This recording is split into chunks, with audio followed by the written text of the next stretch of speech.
Why a special process? Why not just treat trade customers like every traditional up? Here's the reason. The average dealer who gets a trade customer to show up for an appointment closes them about 30% of the time, okay? And it doesn't matter if it's instant cash offer, websites, whatever, wherever the lead came from, the average dealer who gets a trade lead to show up for an appointment closes them about 30% of the time. But dealers who follow the perfect appointment on their trade leads, I'm going to teach you the perfect appointment for trade in just a minute. The dealers who follow the perfect appointment close these trade leads at 80%. The 80% who show, that's 4 out of 5 that they're closing. Now, there are 4 steps to the perfect appointment. The first step is called strong appointment setting. But the goal is an appointment that shows, and this takes discipline, okay? Customer says, I say to the customer, hey, I've got 2 appraisal times open this afternoon. I've got a 5:15, 5:45. Which one works better for you? And she comes back and says, heck, I don't know what time I can be there. How late y'all open? It takes discipline to say, well, we're open till 9, but our last appraisal time on Camrys is for 6:45. Now I've got a 6:15 and a 6:45. Which one works better for you? See, it takes discipline to tell them what to do.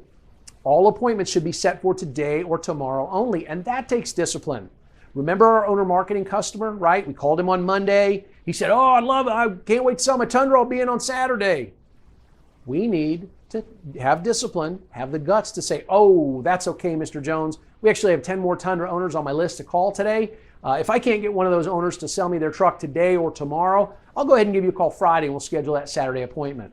That will get you an appointment for today or tomorrow for Mr. Jones, or at the very least, we've tamped down his new car fever until Friday. And all appointments to be a firm appointment require 3 things. They require a specific date and time. Tonight before 9 is not a specific date and time. It's a specific date, but it's not a specific time. Tonight, 8:15, that's a specific date and time. It requires a specific goal. See, the customer needs to know why they're coming in. We've got a buyer in immediate need. We're going to give you an appraisal for your vehicle. I have seen people do equity marketing and equity mining and make phone calls to people and just tell the customer that my manager needs to see you, right? They were calling yesterday's service customers and saying, hey, my manager needs to see you right away. And they were getting paid for an appointment. They were cheating the system. There was no specific goal. So we need a specific goal. He needs to know that we're going to appraise his 2012 Tundra when he gets here. And we need to get that prospect, in order for it to be a strong appointment, to make a mental and verbal commitment, okay, to the appointment. A verbal commitment is, yes, I'll be there. But the mental commitment is when they know all of the things we're going to do to get ready for the appointment. And we do that by recapping the appointment. So I offered Mrs. Jones a 5:15 or 5:45. She agrees to come in tonight at 5:15 to let us appraise her Camry. All right? If I turn into a typical salesperson and I say, oh, that's okay, we'll see you at 5:15. Be sure and ask for me. She says, yes, we got a verbal commitment. We've got no mental commitment. Here's how I get the mental commitment from her. I say to her, great, Mrs. Jones, just to recap. We're going to see you tonight at 5:15, where we're going to give you a firm written appraisal on your 2012 Camry. Now, we're going to make sure that our appraiser is ready and able to help you right away at 5:15 so we get you in and out just as quickly as possible. But if anything happens to our appraiser, we're going to be sure and call you well in advance so you don't waste a trip down here. And all I would ask from you is that you show me the same courtesy. So can I count on you for today at 5:15? When she says yes, that's not just the verbal commitment, that's the mental commitment, because she knows all of the things we're going to do to get ready for the appointment. All right, step 2 in the perfect appointment is the appropriate appointment confirmation. And again, the goal is an appointment that shows, and your manager should be the one that makes the confirmation call. But don't spam. Use your gut. Managers only make one call. If you get voicemail, leave a strong voicemail. Because all of your appointments are set for today or tomorrow only, you shouldn't have to make 20 appointment confirmation calls. You make one about 4 business hours before the customer arrives. And we want to make sure that if Barbara Jones is scheduled to see us at 5:15 tonight, and it's 5:15 and she's not here yet, we're going to call these no-shows at the scheduled appointment time. You have to do this. This is part of the confirmation process. But I don't want the manager making that no-show call. That no-show call should go back to the person who set the appointment. And the call is simply this, right? We pick up the phone, we say, hey, Barbara, it's Steve Sawning calling from Steve's Honda. Just want to make sure you're able to find our facility, right? It's 5:15, she couldn't find our facility yet. The reason I'm going to make the call at the scheduled time is because I want to sell a car. See, maybe she was early. Maybe we work on a motor mile. Maybe she got here early and I called her and she said, oh yeah, I was early, so I went over to the Toyota dealer across the street and they're doing an appraisal right now.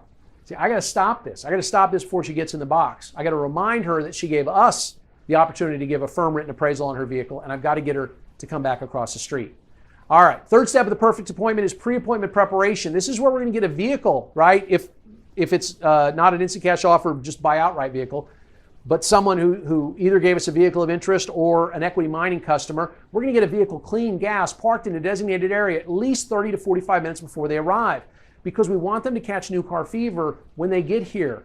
And we're going to have it in a designated area because we don't want to take someone into, some of you might have 50 Camrys on your lot. We don't want to take a Camry buyer into Camry land because their head will start swimming. They won't know what they want. We're going to pick out a couple of Camrys for them. We're going to park them in a designated area.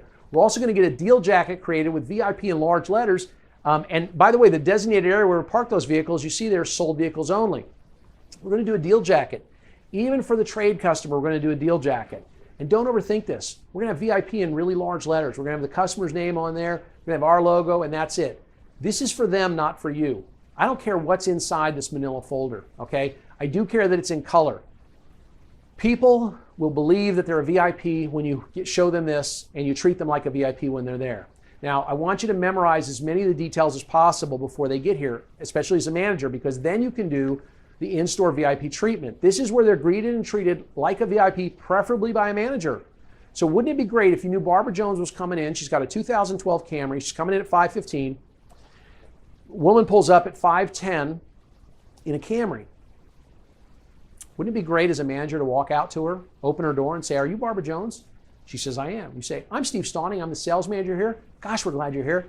Come on, let's go get your firm offer for that Camry," right? I can treat her like a VIP. I can treat her differently than she's treated today, okay? Anywhere else, she's not treated that well. She's not treated that well at Nordstrom's. Believe it or not. See, Nordstrom's doesn't know her name until she pulls out the plastic. But I just greeted her like a VIP by her own name. And I don't want to ask her any road to the sale questions. I don't want to know why she's trading. I don't want to know, are there any colors she wouldn't consider, or if she's going to use the new Camry for business or pleasure. None of that. I'm going to have a done deal attitude throughout, okay? I'm going to assume the sale every step of the way. That's the in-store VIP treatment. I'm not going to take her down a traditional order of the sale. I'm going to walk through a closing process. But I promise to tell you where you could find my 2017 trade-in lead process. And there it is on undeniableadvantage.com. It's got all my email templates, all my voicemail scripts. You just need to go to undeniableadvantage.com, go to recommended, go all the way down to where it says trade-in leads, click on that link, then scroll to the bottom of that page, click to download my 2017 trade-in leads. And oh, by the way, you don't have to give us your information or anything. That's a link that goes straight to the PDF. So you can just download it. I won't even know who you are. I'm not going to hassle you. I'm not going to do anything. Go there, get my stuff. Now, these are all the voicemail and email templates you need to drive a connection. Okay, this is the trade-in lead handling process. So I got a trade-in lead. This is the handling process for that, for those leads. Now, this is yours to use for your dealership. This is not for sharing outside of your dealership. If somebody's interested in this process, send them a link to that page, okay? Send them to my page. They can scroll to the bottom just like you did. They can do that horrible, terrible thing and click download Steve Stauning's 2017 trade-in process.